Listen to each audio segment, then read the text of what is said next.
والسلام على محمد وآله وصحبه أجمعين.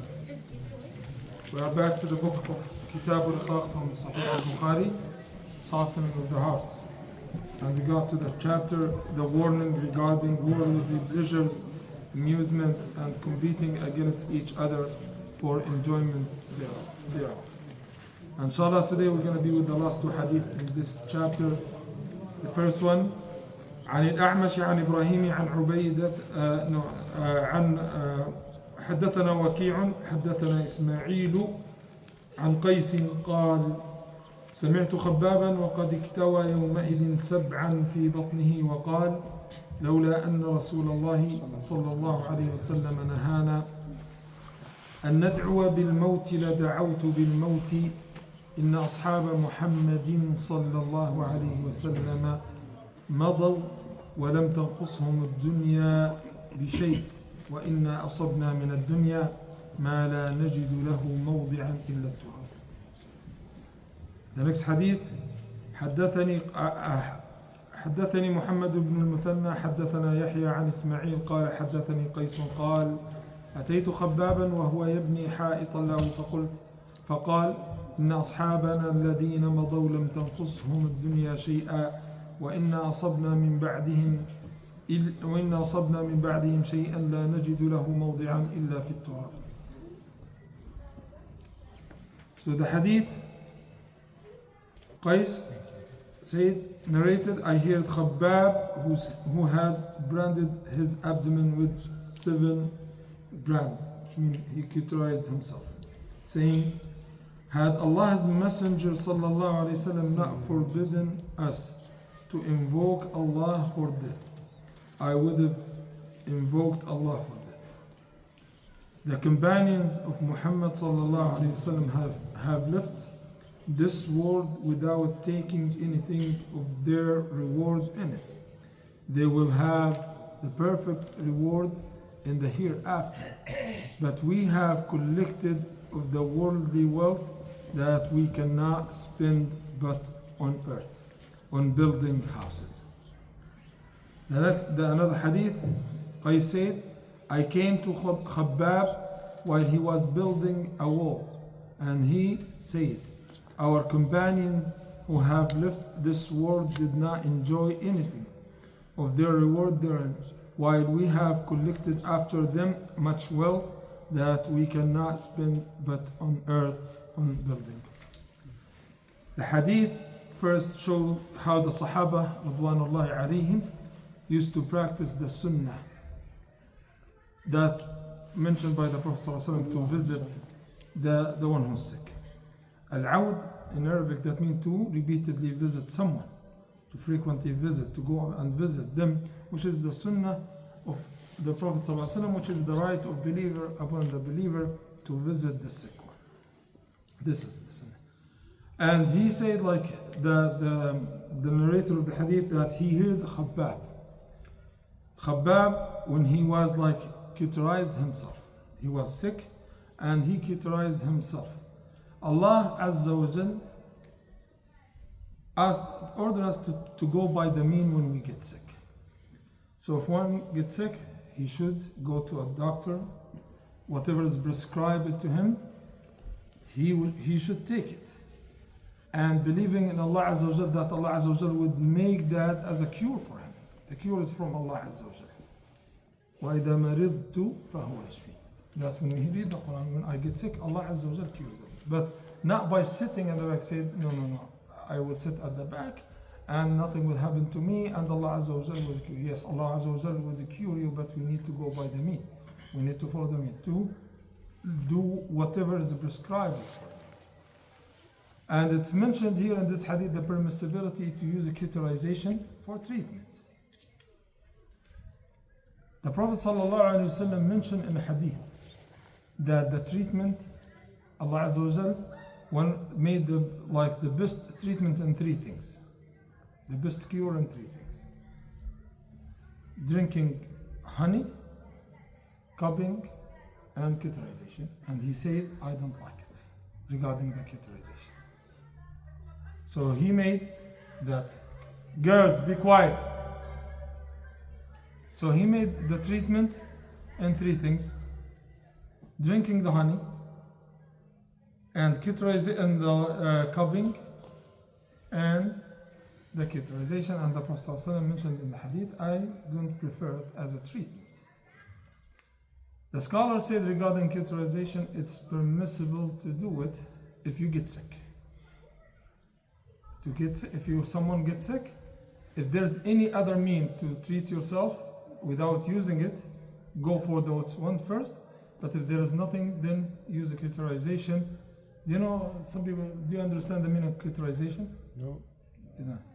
So you take a plate, you warm it, and then you go to the organ that is like you go to the place where you feel pain, and they put it in that place, like the mark, called K.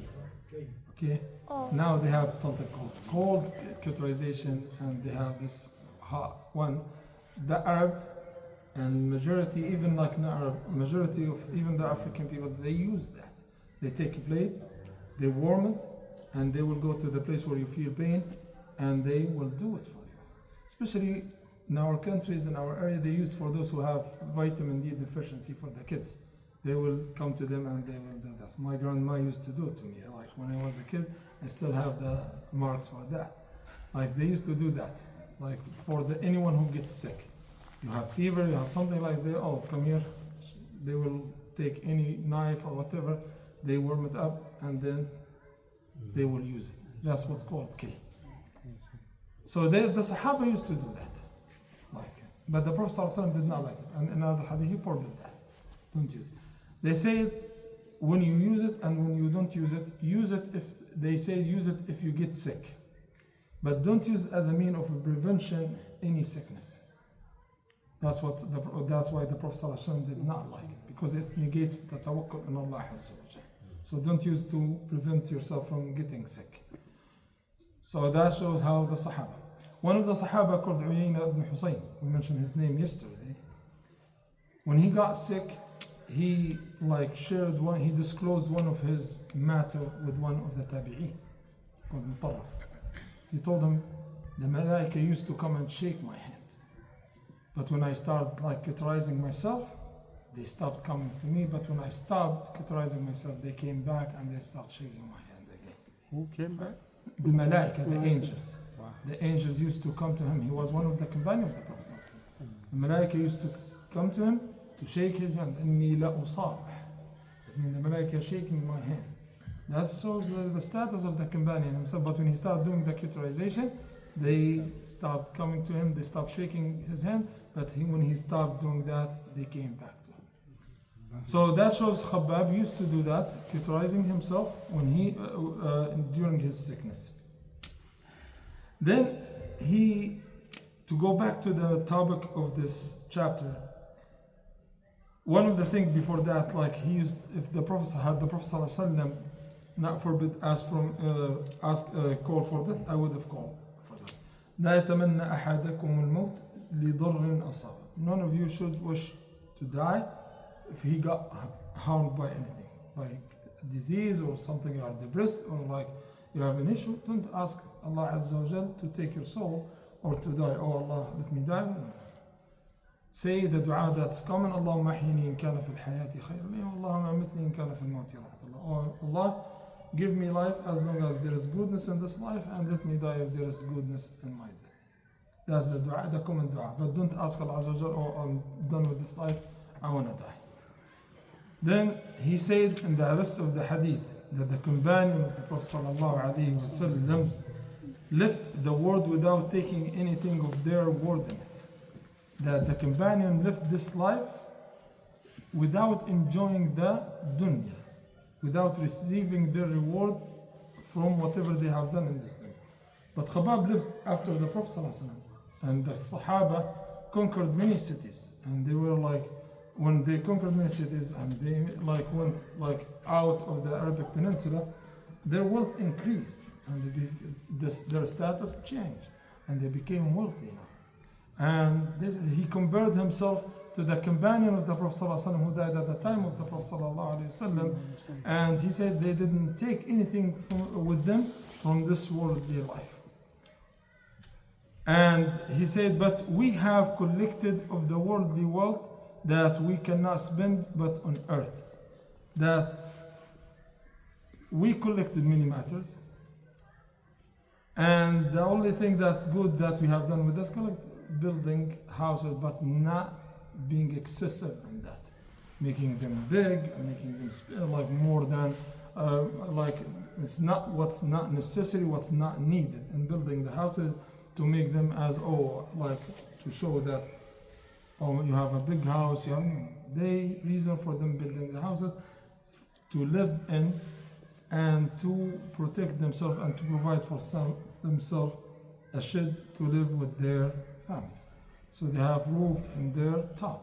That's the reason for building the houses, not to show your status or who you are, or have a big house or have like a nice compound. No, that's not the reason. And the reason for that, he's saying that this, and the scholar regarding this, the Sahaba of the Prophet ﷺ left this dunya without taking with them anything from this world. Because Umar al-Khattab, whenever he used to recite أذهبتم طيباتكم في حياتكم الدنيا واستمتعتم بها, you received your good like deeds in this life and you enjoyed them. That means because of that, Allah Azza wa Jal hastened the reward for those who disbelieved in this life. And Umar al-Khattab gave example, like was worried about gaining anything from this world, because he thinks that if I receive anything from this world, from the matter of become wealthy, that means Allah Azza wa Jal hasten to me my share from the hereafter. Because they think whatever share you have in this life, that would decrease from your share in the hereafter. That was the conclusion of the statement of Umar ibn al-Khattab radiyallahu anhu. Yes, some of the scholars agreed with him regarding that. But others, they said, no, if you received your good rewards in this life and you use that to please Allah Azza wa Jal, that would not diminish from your reward in the hereafter, and you will receive your reward for that in hereafter too. سبحانك اللهم وبحمدك نشهد أن لا إله إلا أنت نستغفرك ونتوب إليك. Sorry, I'm sorry.